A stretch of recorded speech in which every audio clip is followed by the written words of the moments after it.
Hello viewers, আসসালামু আলাইকুম ওয়া রাহমাতুল্লাহি ওয়া বারাকাতুহু। মাগফিরাহ। সকলেই দেখতেছেন হযরত সৈয়দ শাহ নাসিরুদ্দিন সিরাজ রাহমাতুল্লাহি আলাইহি ওনার মাজার সোনারঘাট অবস্থিত মোরাবন। আমরা হলো 4 নং পল্লী থেকে আমাদের গ্রামে বিশিষ্ট মুরব্বীগুলোকে নিয়ে আমি সহ মাজার জিয়ারতের উদ্দেশ্যে আমরা মোরাবন চলে আসলাম। আসলে আল্লাহ পাক রব্বুল আলামিন সুবহানাহু ওয়া তাআলা কতটুকু ওনাদের আল্লাহর বন্ধুদেরকে কতটুকু সম্মাননা দিয়েছে না জানি আল্লাহই ভালো জানেন। কারণ নামতে না নামতেই মাজারে ঢুকতে না ঢুকতে দেখি এত আরাম, এত মনোরম পরিবেশ, এত ভালো লাগলো, আমার কলিজাটা ঠান্ডা হয়ে গেল। আসলে আল্লাহ পাক রব্বুল আলামিন সুবহানাহু ওয়া তাআলা এই জন্য পবিত্র কোরআনুল কারীমের মধ্যে বলেন, ইন্না রাহমাতাল্লাহি কারীবুম মিনাল মুহসিনিন। বান্দা, তুমি যদি রহমত পাইতে চাও, মুহসিন বান্দার অনুসরণ করো, মুহসিন বান্দার সহবতে চলে যাও। আচ্ছা, যাই হোক, দেখতেছেন আমাদের গ্রামের বিশিষ্ট মুরব্বী দরবেশ সালে উনি ওয়াজ করতেছেন। এরপরে আমাদের গ্রামের বিশিষ্ট মুরব্বী মোহাম্মদ দুলাল ভাই উনি ওয়াজ করার জন্য প্রস্তুতি নিচ্ছেন। আর ওনাকে দেখতেছেন, উনি হচ্ছেন দুলাল ভাই বোন, আফর বোনের জামাই। ওনাকে নিয়েও আমরা গিয়েছিলাম। উনিও খুব ভালো মানুষ, ওনাকে মানুষের হেপি নামে চিনে। আর ওই যে দেখতেছেন আরেকজন সাদা পাঞ্জাবি ওলা, উনি হচ্ছেন আমার নানা মোহাম্মদ ইহসান আলী, উনি হচ্ছেন পরিপুরাতন পক্ষীবাড়ির বিশিষ্ট মুরব্বী। তারপরে আমরা সুগন্ধি জাতীয় কিছু জিনিস খেলাম এবং আবারও খেললাম। কেনার পরে খুবই আনন্দ লাগলো। আসলে কেন লাগবে না, খুবই শান্তিময় জায়গা, কলিজাটা ঠান্ডা হয়ে গেছে ওই জায়গার মধ্যে যাওয়ার পরে, খুব ভালো লেগেছিল। আর গিয়েছিলাম বৃহস্পতিবার দিন গিয়া রাতে, অর্থাৎ শুক্রবার রাত যাকে বলা হয়, খুব ফজিলতপূর্ণ রাত্রে গিয়েছিলাম। তারপরে আমরা মাজারে গেলাম, যাওয়ার পরে সুগন্ধিগুলো আমরা চালিয়ে দিলাম আস্তে আস্তে করে। তারপরে আমরা খুব ভালো লাগলো। এরপরে ওনাকে দেখতেছিলাম, ওনার সাথে আমার 11 বছর পরে দেখা হয়েছিল। আমি প্রায় 11 বছর আগে মোরাবন আমি মাদ্রাসার মধ্যে লেখাপড়া করেছিলাম, দাওরা শুনেছিলাম আমার হুজুরের কাছে, ওই আমার হুজুর পেশা। তারপরে আমি ওই দেখতেছেন উনি হচ্ছেন রুকনুদ্দিন আশরাফি হুজুর, ওনার বাড়ি অশ্বগ্রাম, কিন্তু উনি হবে সদরের ভিতরে ইমাম খতিবের দায়িত্ব পালন করতেছেন। ওনার জবান দিয়ে খুব সুন্দর আল্লাহর ওলিদের কালামগুলা খুব সুন্দর উনি গাইতে পারেন। এই জন্য উনি আমাকে ডাক দিয়ে ওনার পাশে বসিয়েছেন। তারপরে ওনার মুখ দিয়ে আমি খুব সুন্দর সুন্দর কালামগুলা শুনলাম, আমারও খুব ভালো লেগেছিল। তার পাশে বসেছিলাম, আপনারা একটু শোনেন। গাইব মোরা পাঞ্জাতনের রে পাকে পাঞ্জাতনের তরি উম্মতের নাজাতের তরি, পাকে পাঞ্জাতনের তরি উম্মতের নাজাতের তরি।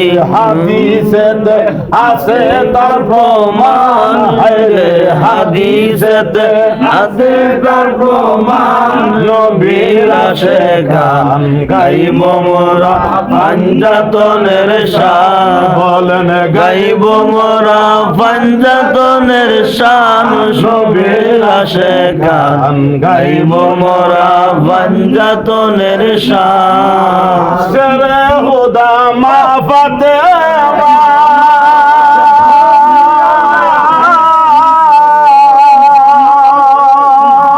আরে মৌলা আলী মা ফাতেমা, সেরে হুদা মা ফাতেমা গো। ইমাম হাসান হুসাইন পাকে পাঞ্জাতন, নবীর আশে গান গাইব মোরা পাঞ্জাতনের শান, গাইব মোরা পাঞ্জাতনের শান। নবীর আশে গান গাইব মোরা পাঞ্জাতনের শান, গাইব মোরা পাঞ্জাতনের শান। নবীর আশে গান গাইব মোরা পাঞ্জাতনের শান। আমার কান বান্দা তরি গুরু তুফানে গেছে পরি, তুমি এসে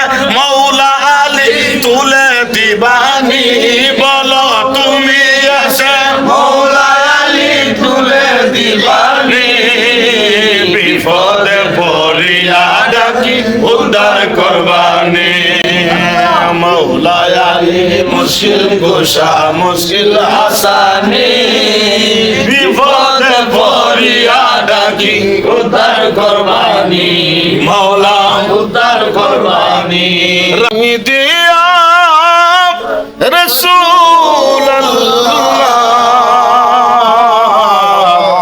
সাইয়্যিদিয়া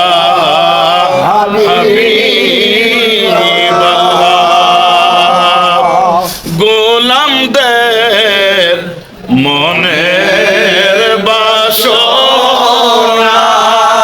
মোরা কি মদিনায় যাব না কোন পথে হব রুয়ানা বলে দাও শাহে মদিনা ইয়া নবী সালাম আলাইকা ইয়া রাসূল সালাম আলাইকা ইয়া হাবিব সালাম আলাইকা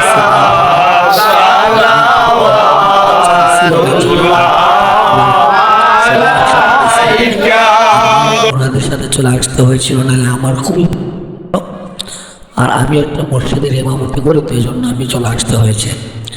আর ওই যে দেখতেছেন আমরা কালো ও একেবারে নিখুঁত কালো আমরা লাইট দিয়ে উঠতেছি, এটা হচ্ছে একটা নদী, নদীর পাড়ে ওই সেই কান্দুরা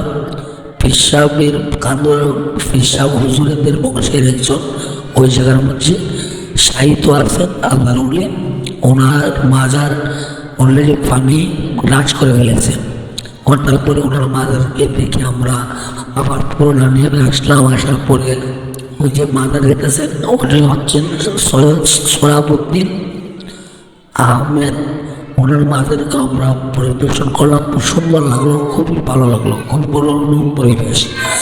তারপরে আমরা আস্তে আস্তে করে বাড়ির দিকে রওনা হওয়ার জন্য প্রস্তুতি নিলাম। আসলে ভিডিওটা এই জন্য করলাম যে আল্লাহর ওলিদের সম্মান আল্লাহ অত খুবই বাড়িয়ে দিয়েছেন, এই জন্য আল্লাহর ওলিদের বিরোধিতা না করে আল্লাহর ওলিদের সহবতে চলে আসি। আর সকলের কাছে তো আর আজই আমরা মাজার জিয়ারতে গিয়েছিলাম, আল্লাহ পাক রব্বুল আলামিন যেন আমাদের মাজার জিয়ারতে কবুল করেন। আমরা যে আশা নিয়ে যে নিয়ত নিয়ে ওনাদের কাছে গিয়েছিলাম আল্লাহর ওলিদের কাছে, আল্লাহ পাক রব্বুল আলামিন যেন ওনাদের ওসিলায় আমাদের মনের আশা পূর্ণ করেন। আমিন।